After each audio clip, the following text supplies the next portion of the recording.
ભાવનગરમાંથી લઠ્ઠાકાંડ સામે આવ્યો અને આ જ લઠ્ઠાકાંડમાં 9 લોકોના મોત થયા। હવે સવાલ એ જ ઊભો થઈ રહ્યો છે કે શું ગુજરાતમાં ખરેખર નામની જ દારૂબંધી છે? એક બાદ એક એવા કિસ્સાઓ સામે આવી રહ્યા છે અને ઘટનાઓ સામે આવી રહી છે જેના ઉપરથી એવું પણ સાબિત થઈ રહ્યું છે કે હા, ગુજરાતમાં દારૂબંધી ફક્ત કાગળ ઉપર જ છે। આપણે જોયું હતું કે લઠ્ઠાકાંડના મામલે વિપક્ષના નેતાઓ મેદાને છે અને જિગ્નેશ મેવાણી દ્વારા હવે ભાવનગરની કલેક્ટર કચેરી ખાતે ધરણા કરવામાં આવ્યા છે। આખો આ મામલો શું છે, જિગ્નેશ મેવાણી આ વિષયને લઈને શું કહ્યું છે, તેની વાત કરીશું આજના આ વિડીયોમાં। નમસ્કાર, હું હંસિની અને તમે જોઈ રહ્યા છો નિર્ભય ન્યૂઝ। ગુજરાતમાં આમ તો ખુલ્લેઆમ દારૂ મળી રહ્યો છે। એ બાદ આપણે જોયું હતું થોડા સમય પહેલા ભાવનગરમાં ઝેરી દારૂને કારણે આખો લઠ્ઠાકાંડ સામે આવ્યો, 9 લોકો મોતને ભેટ્યા। પણ હવે આ સમગ્ર મામલે આજે વડગામના ધારાસભ્ય જિગ્નેશ મેવાણી મેદાને આવ્યા છે। તેમના દ્વારા સિવિલ હોસ્પિટલમાં દર્દીઓની મુલાકાત લેવામાં આવી હતી, તે લોકોની સાથે વાતચીત કરવામાં આવી હતી। સીધા જ પ્રહાર ગુજરાત પોલીસ અને હર્ષ સંઘવી પર કરવામાં આવ્યા હતા। હર્ષ સંઘવીનું રાજીનામું પણ માંગવામાં આવ્યું હતું, પણ એ બાદ હવે જિગ્નેશ મેવાણી દ્વારા કલેક્ટર કચેરી ખાતે ધરણા કરવામાં આવ્યા છે। સૌથી પહેલા તો એ દ્રશ્ય ઉપર નજર કરીએ। ચારના પાપના કારણે ગુજરાતની બેન દીકરીઓ માતાઓ વિધવા બને છે, એવા કરપ્ટ અધિકારીઓના પટ્ટા ઉતરી જવા જોઈએ। તો હર્ષ સંઘવીએ દારૂ અને ડ્રગ્સનો વેપાર બંધ કરાવવાના બદલે રાજ્યની પોલીસને મારી સામે ઉશ્કેરી આખા ગુજરાતમાં મારી વિરુદ્ધ અને કોંગ્રેસની વિરુદ્ધ દેખાવો કરાવ્યા। આ એનું પરિણામ છે કે ભાવનગરમાં લઠ્ઠાકાંડ થયો। હજી ભારતીય જનતા પાર્ટીની સરકાર સબક નહીં લે, હજી આ ઠોઠ અભણ 8 ચોપડી પાસ ગૃહમંત્રીનું રાજીનામું લેવામાં નહીં આવે તો હજી બીજા લઠ્ઠાકાંડ સર્જાશે। આજે ભાવનગરમાં એક આંકડા મુજબ 9 અને બીજા આંકડા પ્રમાણે 11 લોકોના જીવ હોમાયા। હજી 4 લોકો સદપી હોસ્પિટલમાં ક્રિટિકલ છે, જીવન મરણ વચ્ચે ઝોલા ખાય છે। અને દર વખતની જેમ એક સુઆયોજિત ષડયંત્રના ભાગરૂપે ગુજરાતના 33 જિલ્લા અને 250 જેટલા તાલુકામાં ખુલ્લે આમ રાત દિવસ હિન્દુ ધર્મની આસ્થાના પ્રતીક એવા મંદિરોની 2 કિલોમીટરની ત્રિજ્યામાં પણ જિલ્લા કલેક્ટર કચેરી અને એસપીના બંગલાની 2 કિલોમીટરની ત્રિજ્યામાં પણ રાત દિવસ ચરસ, ગાંજો, ડ્રગ્સ અને દારૂ વેચાય છે। છેલ્લા 1 વર્ષથી જ્યારથી કોંગ્રેસ પાર્ટીએ જનાક્રોશ રેલીનું આયોજન અમારા પ્રદેશ પ્રમુખ માનનીય અમિતભાઈ ચાવડાના નેતૃત્વમાં કર્યું, ત્યારથી સતત અમે લોકો દારૂ અને ડ્રગ્સની સામે એક રાજ્યવ્યાપી આંદોલન ચલાવીએ છીએ। 1 વર્ષ પૂર્વે મેં કહેલું કે જે એસપી અને આઈજીની ભૂમિકાની કોઈ દિવસ તપાસ કરવામાં આવતી નથી। સ્ટેટ મોનિટરિંગ સેલમાં પણ કેટલાક એવા અધિકારીઓને બેસાડવામાં આવે છે જે પોતે જ્યારે જિલ્લામાં હતા અને દારૂમાંથી કરોડોની કમાણી કરીને તગડા થયેલા હોય।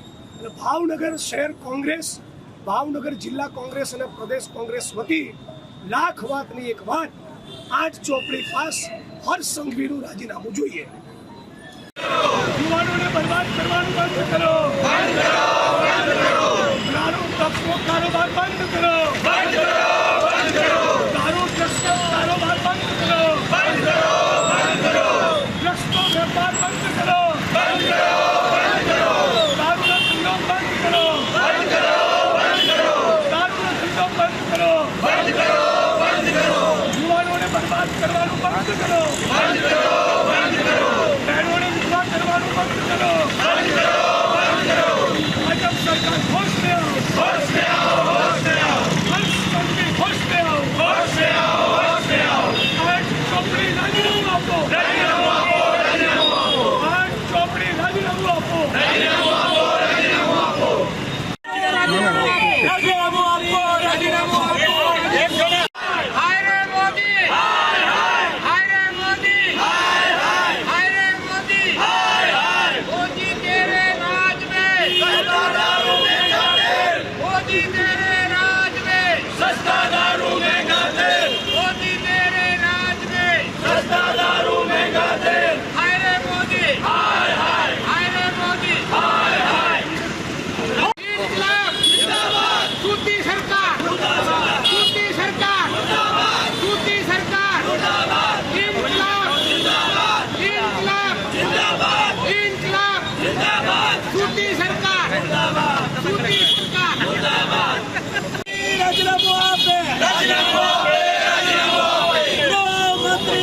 રાજીનામું આપે.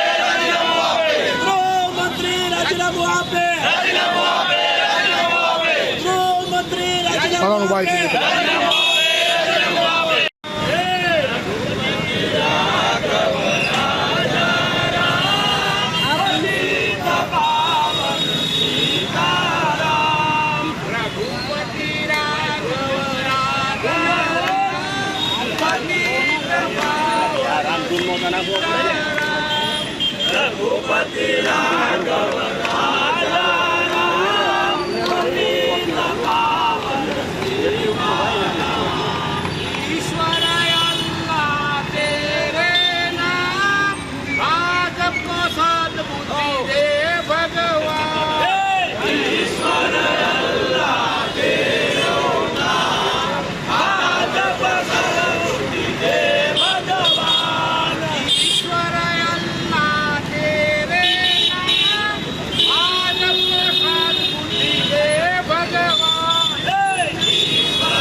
भाजप तेरी भाजप तेरी तानाशाही भाजप तेरी तानाशाही. સવાલો ઘણા બધા ઊભા થઈ રહ્યા છે કે ભાવનગરનું તંત્ર શું કરી રહ્યું છે. આખો લઠ્ઠાકાંડ સામે આવ્યો એ બાદ પોલીસ હવે એક્શનમાં આવી છે, તો એની પહેલા ભાવનગરની પોલીસ ખરેખર ઊંઘમાં હતી કે તે લોકોના નજર હેઠળ આટલું મોટું નેટવર્ક ચાલી રહ્યું હતું તે વાતથી અજાણ હતી. સવાલો ઘણા બધા છે, પણ જોવાનું એ પણ રહેશે કે સરકાર દ્વારા હવે આ સમગ્ર મામલે શું કાર્યવાહી કરવામાં આવે છે. આ વિષયને લઈને તમારું શું માનવું છે અમને કમેન્ટ કરીને ચોક્કસથી જણાવજો. તેની સાથે અમારી ચેનલ નિર્ભય ન્યૂઝને લાઇક, શેર અને સબસ્ક્રાઇબ કરવાનું ભૂલશો નહીં. નમસ્કાર.